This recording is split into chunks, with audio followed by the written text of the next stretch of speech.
The story begins with a shocking scene. They handcuffed my 78-year-old father. Two armed guards dragged him off the 2,300 acres with a private lake that I just inherited, all for simply walking to the fishing dock his grandfather built back in 1923. Dad had lived here his entire life, taught half the neighborhood kids to fish on our private lake, and never caused a single problem.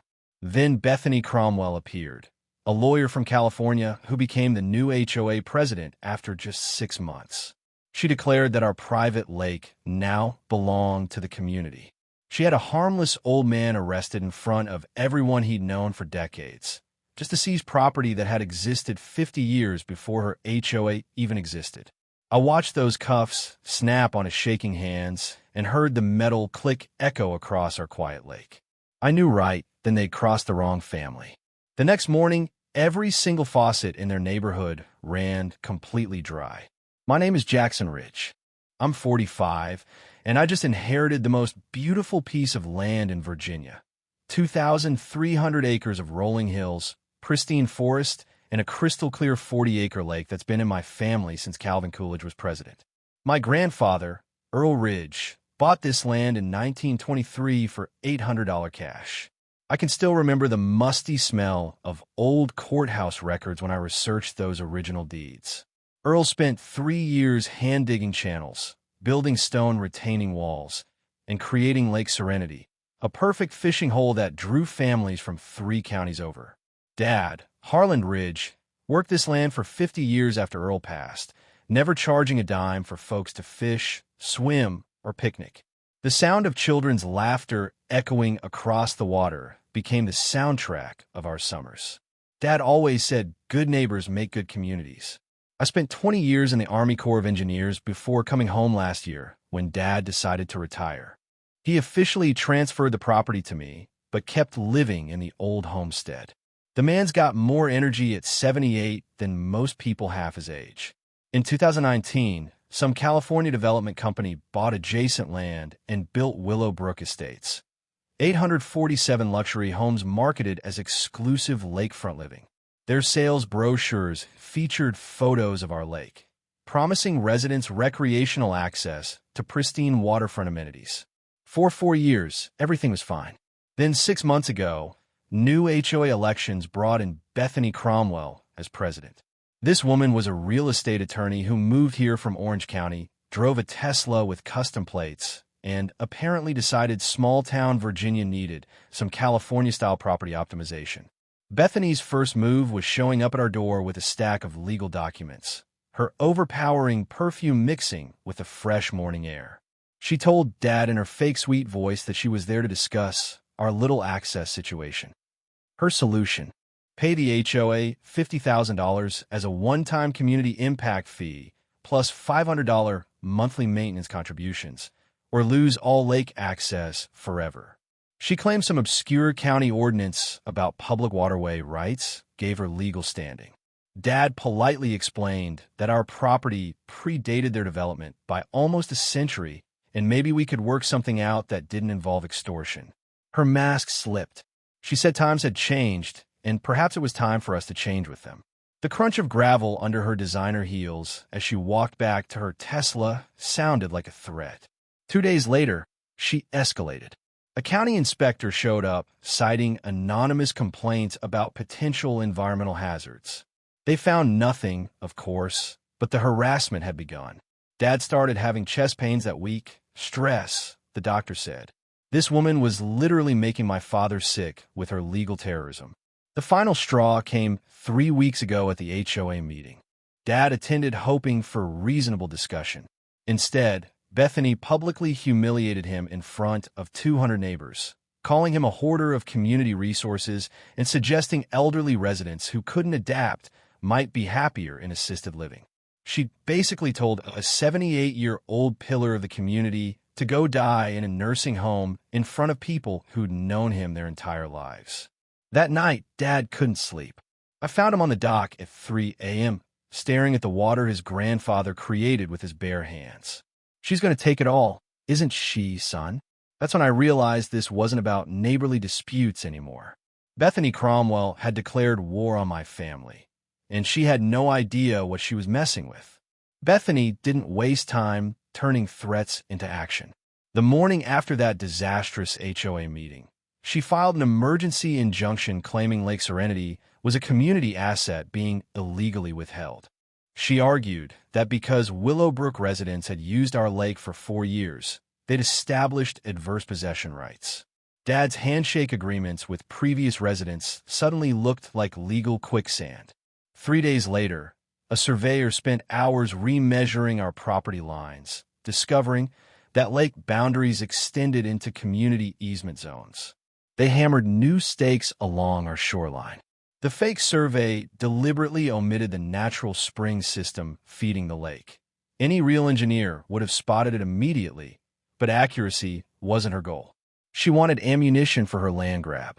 Then she went nuclear with a press conference on our lakefront, inviting reporters to witness her exposing environmental violations by an elderly hoarder. She set up folding chairs on our private beach while claiming we were denying water access to children and families. While researching our defense at the courthouse, I overheard her on the phone behind her Tesla. The environmental angle isn't working fast enough. I need that lake drained and prepped for construction by spring. She'd already taken developer money to convert our century-old natural ecosystem into a golf course. She was planning to murder Lake Serenity for 18 holes of Kentucky bluegrass. The old man's practically dead anyway, she said. We just need to accelerate the timeline. Our lake isn't just rainwater in a hole. It's fed by underground aquifers crossing 6 properties, including every lot in Willowbrook. Grandfather Earl's engineering was elegant. Gravity-fed spring water through hand-built stone channels. Every well in Willowbrook sits downstream from our source. Cut the spring flow, and 847 homes lose water within hours. Bethany was threatening to steal the system, keeping her community alive. That evening, Dad and I walked the property by flashlight, tracing old stone channels. Your grandfather was a genius, I told him. He didn't just build a lake. He created the water infrastructure for this entire valley. Dad smiled for the first time in weeks. Earl always said water flows to those who understand it. Maybe it's time Bethany learned that lesson. The next morning brought Bethany's biggest mistake, a document declaring our homestead a public nuisance, triggering eminent domain proceedings. But every illegal move created evidence for our counterattack. She was building our lawsuit one corrupt document at a time. You know what, old man? I think it's time we reminded Ms. Cromwell where her water actually comes from. While Bethany played legal games, I studied real infrastructure. With 20 years in the Army Corps, I knew water systems are like chess. Control the source, control everything downstream. While she ran propaganda campaigns, petitions, whisper campaigns accusing us of unpaid taxes, environmental damage, and painting me as a dangerous veteran with PTSD, I built intelligence networks. The maintenance guy, Cisco Valdez, shared how she scared residents with bogus fines and special assessments. She was running a protection racket with a law degree. At a city council meeting, her polished presentation backfired when the County Water Authority questioned her evidence. Residents approached me quietly afterward, expressing doubts about their HOA president. Bethany had awakened a community's conscience. She escalated with an EPA complaint claiming Clean Water Act violations, then orchestrated a media spectacle by dumping motor oil near the lake to fake pollution. But we documented everything: photos, timestamps, even invoices showing her consultant was her lawn guy paid cash to play scientist. Independent testing proved the lake was the cleanest in the county.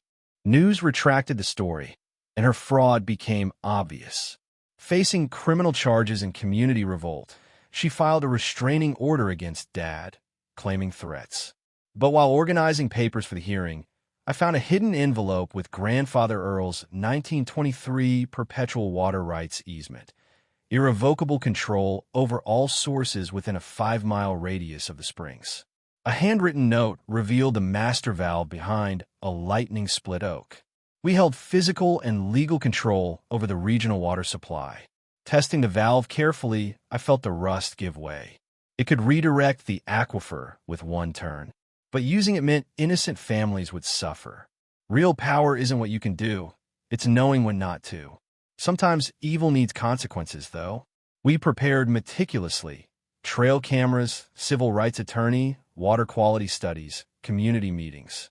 Bethany hired security, distributed smear flyers about me, weaponized agencies against us, even tried to drain the lake physically. But her restraining order against our valve operation came too late. We had hours left. At the packed community center meeting, Bethany presented plans to turn our lake into a golf course. I stood up, presented the 1923 documents, and demonstrated the valve. Water pressure died across Willowbrook. Her sprinklers sputtered out, then restored in seconds. The crowd saw who truly controlled their lifeline.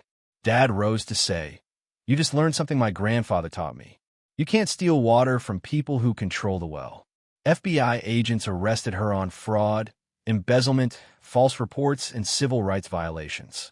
She was sentenced to 3 years in federal prison plus massive restitution. The community recovered embezzled funds, renovated facilities, and reformed the HOA with transparency rules. Dad's health returned. He teaches kids to fish again.